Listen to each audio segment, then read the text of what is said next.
दुर्गे स्मृता हरसि भीतिमशेषजन्तो स्वस्ते स्मृता मतिमतीव शुभां ददासि दारिद्र्यदुःख्याभयहारिणी का त्वदन्या सर्वोपकार करणाय सदार्धचित्ता। आप सुन रहे हैं नरसंहार। नरसंहार के दूसरे अध्याय में आपका स्वागत है। आज के इस अध्याय में हम जानेंगे कि कैसे देवी ने सैकड़ों महान असुर मार डाले और दूसरे कितने ही दैत्यों को घंटा के भयप्रद नाद से मूर्छित करके मार गिराया। ऋषि बोले, प्राचीन काल में देवी देवता तथा दैत्यों में पूरे 100 वर्ष तक युद्ध होता रहा। उस समय दैत्यों का स्वामी महिषासुर था एवं देवताओं का इंद्र। उस संग्राम में देवताओं की सेना महाबली दैत्यों से हार गई। तब सभी देवताओं को जीतकर महिषासुर इंद्र बन बैठा।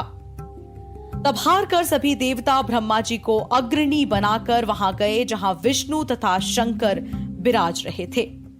पर देवताओं ने महिषासुर के सभी उपद्रव एवं अपने पराभव आदि का पूरा वृत्तांत कह सुनाया। उन्होंने कहा कि महिषासुर ने तो सूर्य, अग्नि, पवन, चंद्रमा, यम तथा वरुण इत्यादि अन्य सभी देवताओं के अधिकार छीन लिए हैं। स्वयं ही सबका अधिष्ठाता बन बैठा है। उसने सभी देवताओं को स्वर्ग से निकाल दिया।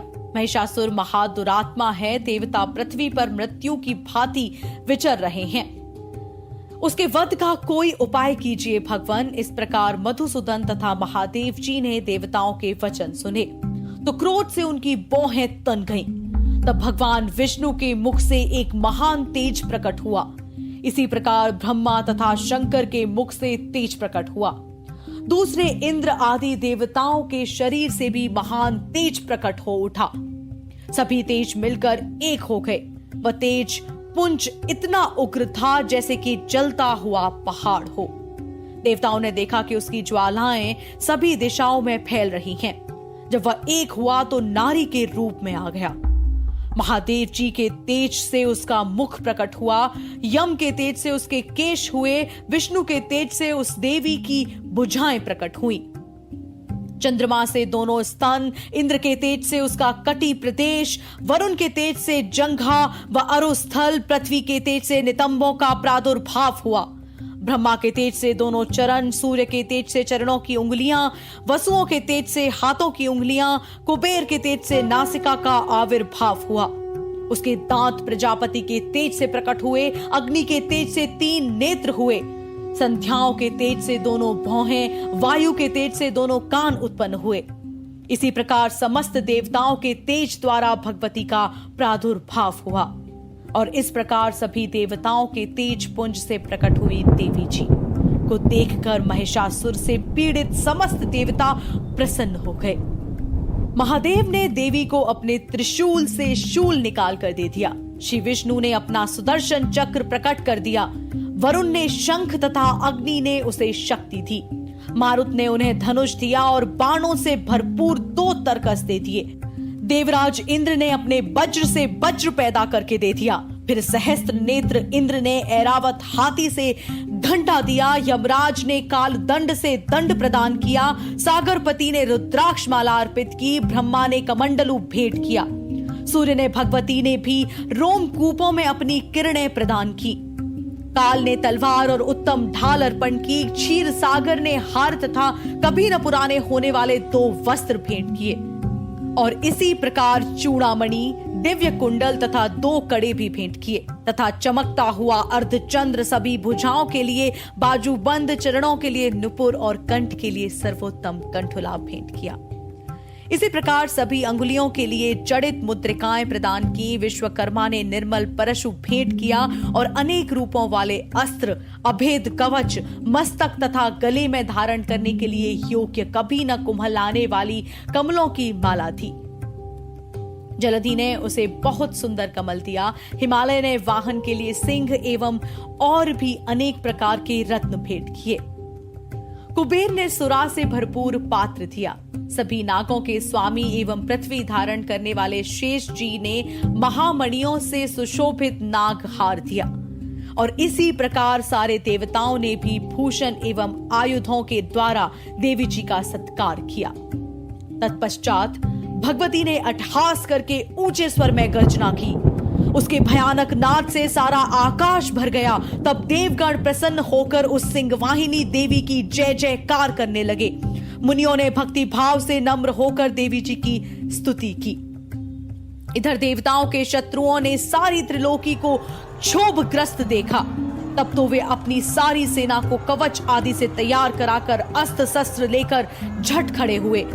महिषासुर क्रोध में आकर बोला, अरे यह क्या हो रहा है? इतना कहकर सभी दैत्यों के साथ घिरकर उस सिंहनाद की ओर भागा। वहां जाकर उसने तीनों लोगों को अपने तेज से प्रकाशित करती हुई देवी को देखा। उस देवी के चरणों के भार से पृथ्वी दबी जा रही थी। माथे के किरीट से आकाश पर रेखाएं पड़ती जा रही थी। उसके धनुष की टंकार से सातों पाताल क्षोभग्रस्त थे और हजारों भुजाओं से भी सभी दिशाओं को ढककर देवी खड़ी हुई थी। देवी जी के साथ उन दैत्यों का युद्ध आरंभ हो गया। नाना प्रकार के अस्त्र शस्त्रों के प्रहारों से दसों दिशाएं भर गईं। महिषासुर का सेनापति उस समय चिक्षुर नाम का एक महान दैत्य था। देवी जी के साथ उसी का युद्ध होने लगा। इसी प्रकार अन्य दैत्यों को तथा चंगुर गिणी सेना को साथ लेकर चामर भी युद्ध करने लगा।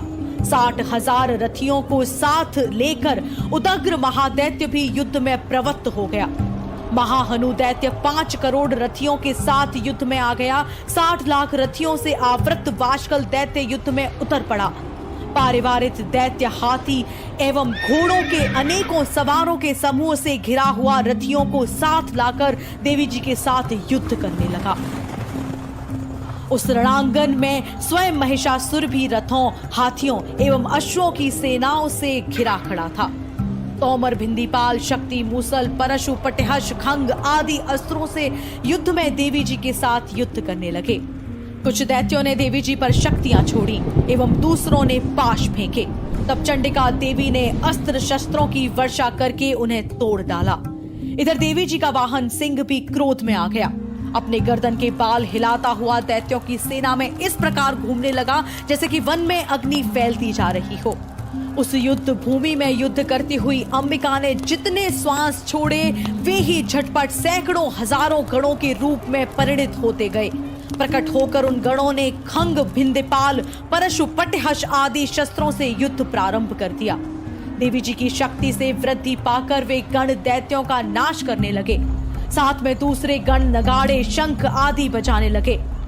महती प्रसन्नता देने वाले उस युद्ध रूप उत्साह में कुछ एक ने मृदंग बजाए। तब देवी ने त्रिशूल, गदा और शक्तियों की वर्षा से तलवार आदि शस्त्रों से सैकड़ों महान असुर मार डाले और दूसरे कितने ही दैत्यों को घंटा के भयप्रद नाद से मूर्छित करके मार कर गिरा दिया। मरे दैत्यों को पाश से बांधकर पृथ्वी पर घसीट डाला। कितने तो गदा की चोट से घायल होकर पृथ्वी पर सो गए। मूसलों के प्रहार से कई एक रुधिर वमन करने लगे एवं कई एक शूल द्वारा वक्ष स्थल फट जाने से पृथ्वी पर सो गए। कितने ही दैत्य बाणों की वर्षा द्वारा युद्ध करते हुए प्राण छोड़ने लगे और कितने ही दैत्यों की भुजाएं कट गईं।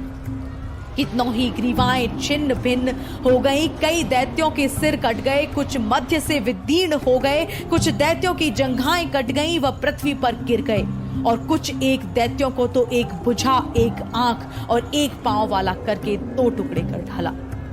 मार मार कर गिराए हुए रथी, हाथी, घोड़े एवं असुरों की लाशों के द्वारा जहां महायुद्ध हो रहा था वहां की पृथ्वी इस प्रकार भर गई थी कि वहां पर आना जाना कठिन हो गया।